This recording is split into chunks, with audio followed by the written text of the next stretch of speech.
The following is a special presentation of Tony Curry Radio.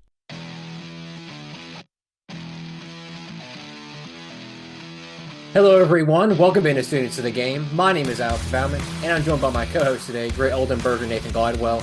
There was an overtime-filled Week 7 of college football, guys. We're going to go through that. I know Auburn had a bye. Gray ended up losing to the bye week, 42-14. Yep. I know you're really struggling there.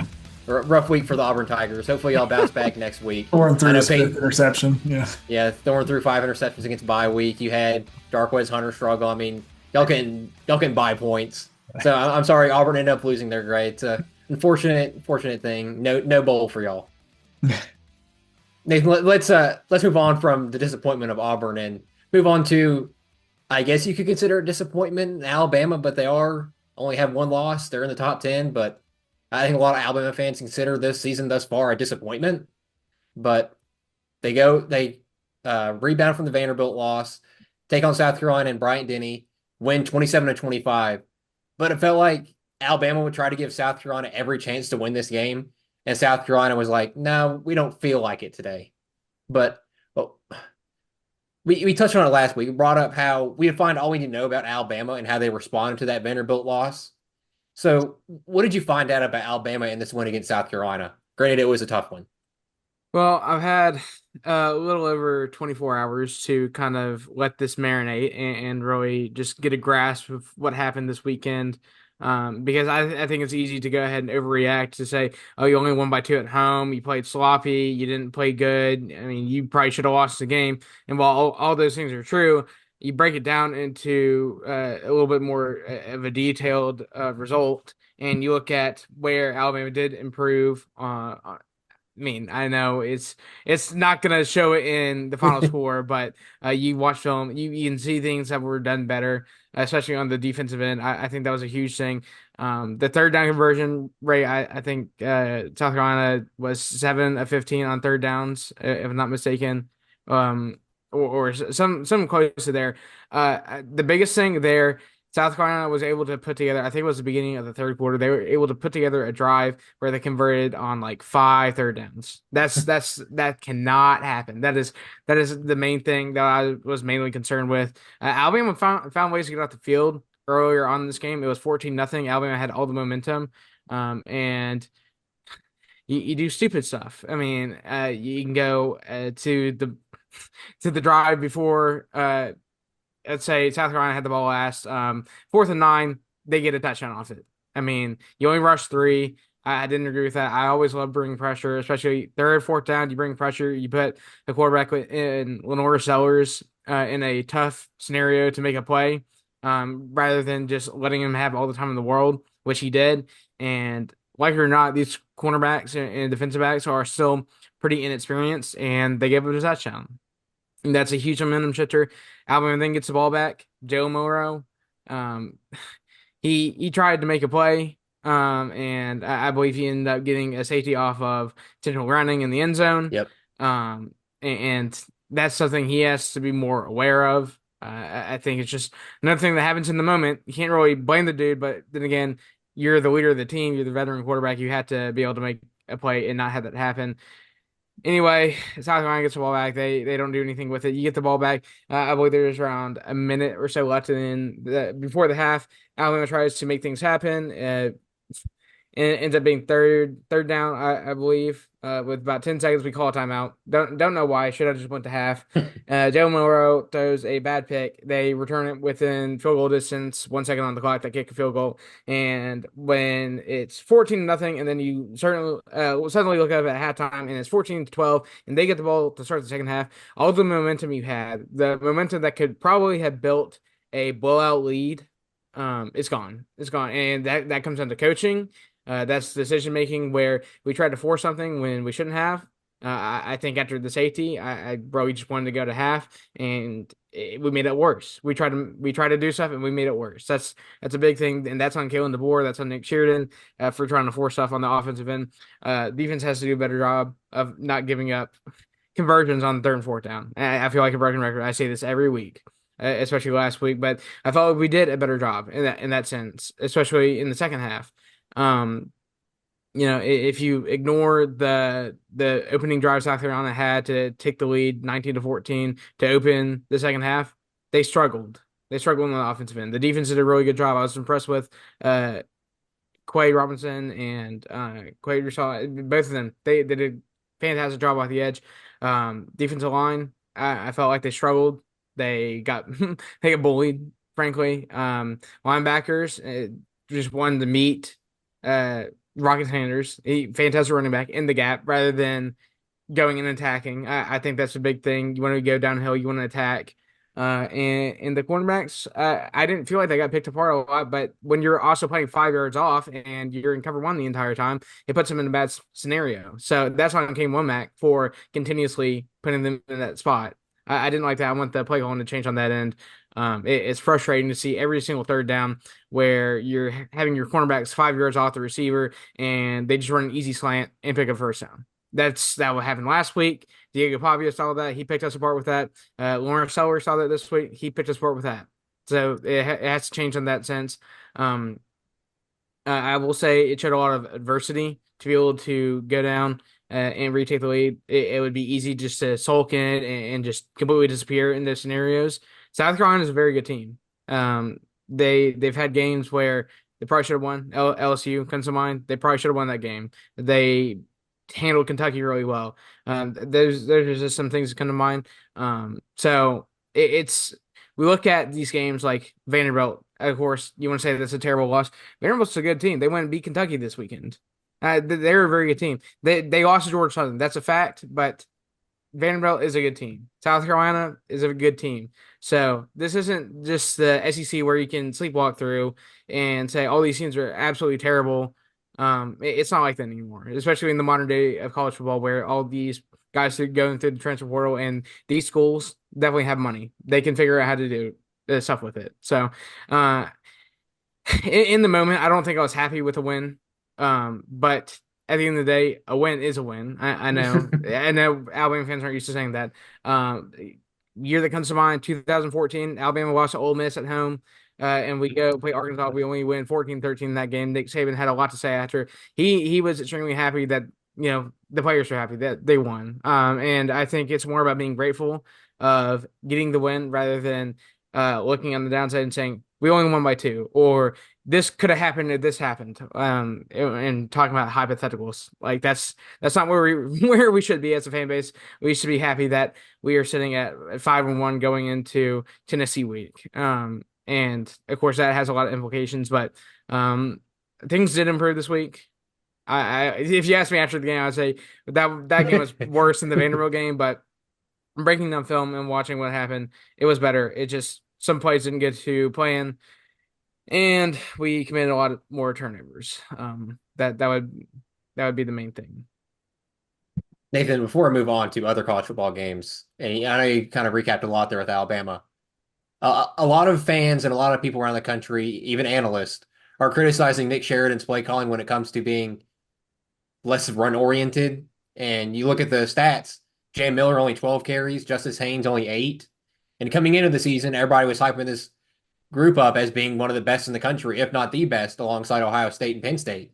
And it's felt like this entire season, Nick Sheridan has either abandoned the run game, ignored it. I mean, it just feels like he doesn't care a lot about it outside of the QB run and the pull play uses with Tyler Booker. Why is Nick Sheridan consistently ignoring this running attack when he has 2 of the most talented running backs in the country in the backfield? I think it's his play style, his play calling style to want to call more pass plays. You look at the amount of RPOs we run, wide receiver screens, that has been high on the list. And then you've got a guy in Jalen Milroe who basically is a running back who you constantly put on quarterback lead dives and powers and stuff like that. But I don't think you want to ignore a guy I am so high on Jam Miller. I mean, he's one of the best running backs in the SEC in my mind. What he does with the ball, the amount of anger he runs with, I think is a big thing. And Justice Haynes takes he deserves a lot of credit for what he does with the amount of carries he gets. So both of running backs, I think, given more carries, could do more with ball. I think you go back to week 1 against Western Kentucky. Both those guys touched the ball a great amount, and they were able to have multiple touchdowns, and they had long runs. And I think that was also good for the pass game because that was open up. You had guys playing down the bots. Guess what? You got a guy in Ryan Williams who can burn people over the top. Jeremy Bernard had a fantastic game this weekend. He is definitely capable of it. I know Kerry Prentice was out, but he will be back eventually. He's capable of that, and so is Kendrick Law. So you have wide receivers on the roster who will benefit from a better run game. I go back to the Wisconsin game too. I mean, we were able to run the ball effectively. I thought the offensive line did a fantastic job of run blocking. I want to go back to that. I don't know why we strayed away from that. I think you look at the Vanderbilt game. That's probably the biggest thing that happened, where you get down early and you feel like you had to just immediately throw the ball and you abandon the run game. That's what happened. And in this game, you had opportunities to establish the run game, but we chose to run the quarterback more. And that's just something that probably was affected after Vanderbilt week. But hopefully against a defense in Tennessee who has kind of struggled against the run as of late, I think this would be a great week to take advantage of running those two guys more, and getting just I mean, I look at the offensive line. The reason they're struggling so much right now is because they're having to constantly, like, the defense knows what's going on. The defense knows we're about to go back and pass. So you're putting the tackles in a crappy situation. I know it'd be so easy to yell at Keen Proctor this week for the lack of effort this week, but every single snap when you have a guy line up against you who's faster than you, and you're having to beat him to a certain spot, that's difficult. I mean, you look at how big Keaton Proctor is. So it's not on him. It's on the play calling. You have to be way more balanced if you want to succeed in this conference. I think you've seen that every single year, going back 2008. I mean, you can go all the way back there. You have to be balanced if you want to win this conference. You can't just be an air raid. Didn't work for Mike Leach and Mississippi State. And you can't be one-dimensional like LSU teams have been in the past when they just ran Leonard Fournette into the ground and they couldn't pass. So you got to have a balance. Yeah, but a win is a win, Nathan. Alabama ended up winning this game. I mean, you can't be mad at them for winning a game, but you need to show a little bit more improvement week after week. And I think after the Vanderbilt loss, like you said, Nathan, they did show, if it was a little improvement, they did show it. So there's a bright spot at least. Mm-hmm. Let's move on to the other games around the country. Texas destroyed Oklahoma in the Red River rivalry, 34-3. Game was never close. I mean, Oklahoma has no offense. If Oklahoma had an offense, they would probably be a top 5 team in the country because their defense is that good. But no offense for Oklahoma really hinders them from being any decent in the SEC. Number 5, Georgia withstood a comeback from Mississippi State to win 41-31. Carson Beck had to play like Superman for them to even escape Mississippi State. You had Kirby Smart tackling the Mississippi State quarterback to help him win.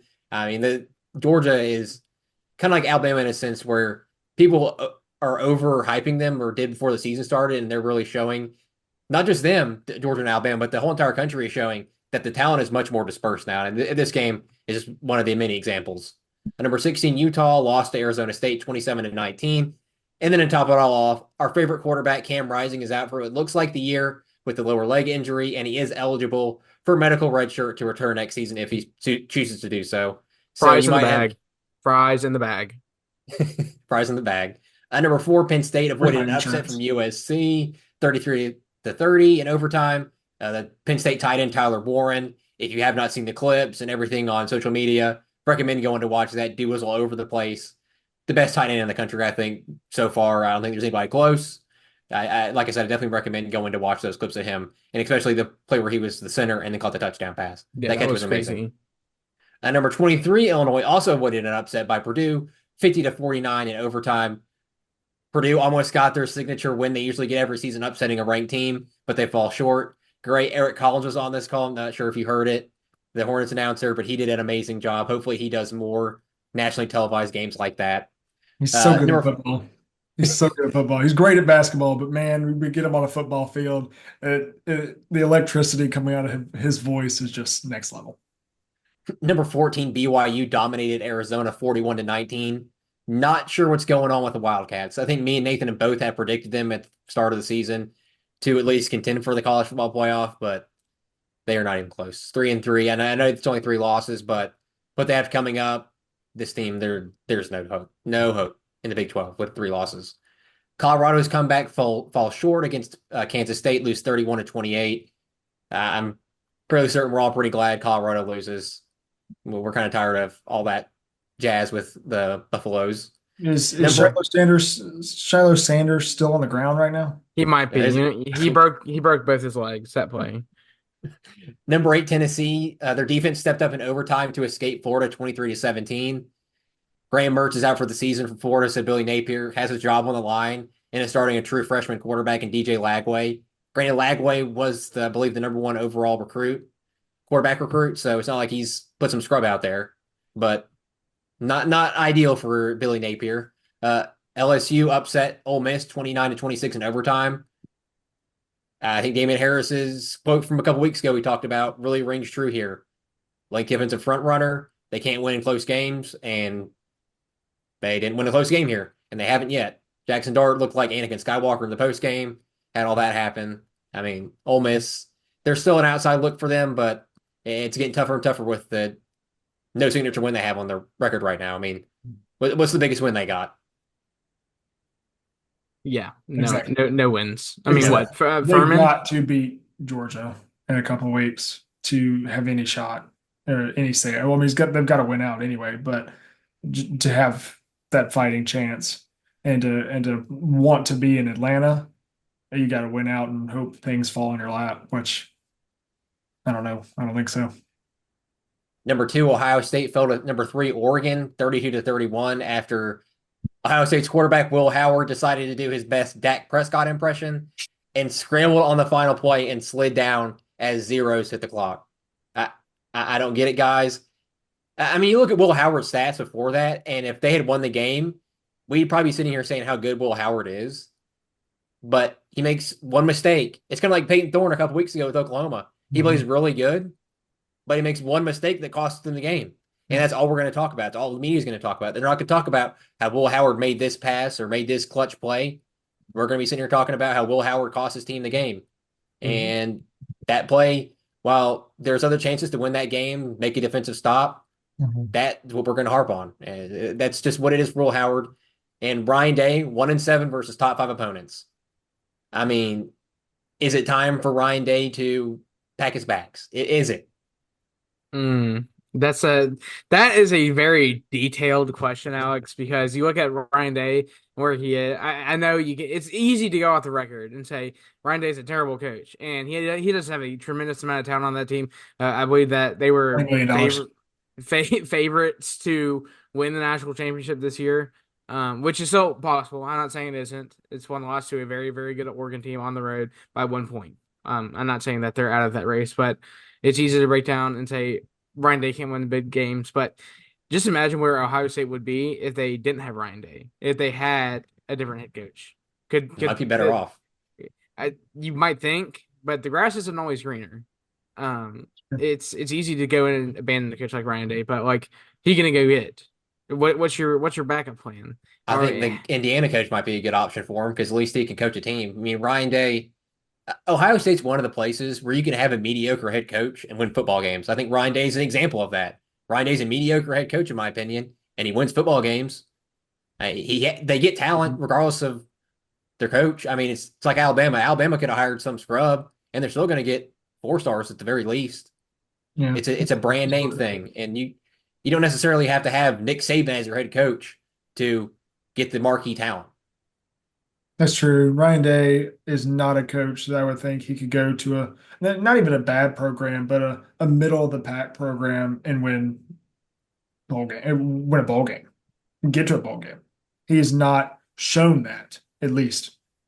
Because Ohio State's always going to have the Jimmies and the Joes. It's Ohio State. Ohio State, Alabama, Texas, and it stops there.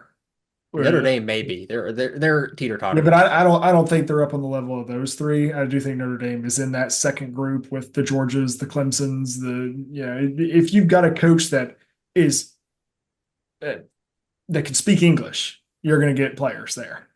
But it's all about turning that into wins on the field. And Ryan Day has won games, but he hasn't won the big games. He hasn't won the games that he's got to win to remain the head coach at Ohio State. And I don't think it's necessarily time to give up on the Ryan Day project. But if you're an Ohio State fan, with the type of talent that you have on this team, you do expect to win those type of games, even though that one was a really close one on the road against a very, very good Oregon team, an Oregon team who I think does end up winning the Big Ten. Well, I mean, they beat Ohio State. The only other team that really is in their path is Penn State, and Penn State struggled with USC. So, I mean, Oregon's got the bright road in front of them. I mean, it's a whole thing for Oregon. If they can win the games they're supposed to win, then they're in. But we've seen with Alabama, they lost a game they shouldn't have. So it's any given Saturday in college football, and it's been proven the past 2 weeks at the very least that it's any given Saturday. All right, so that's all the time we have for today. Thank you for listening and watching, students of the game.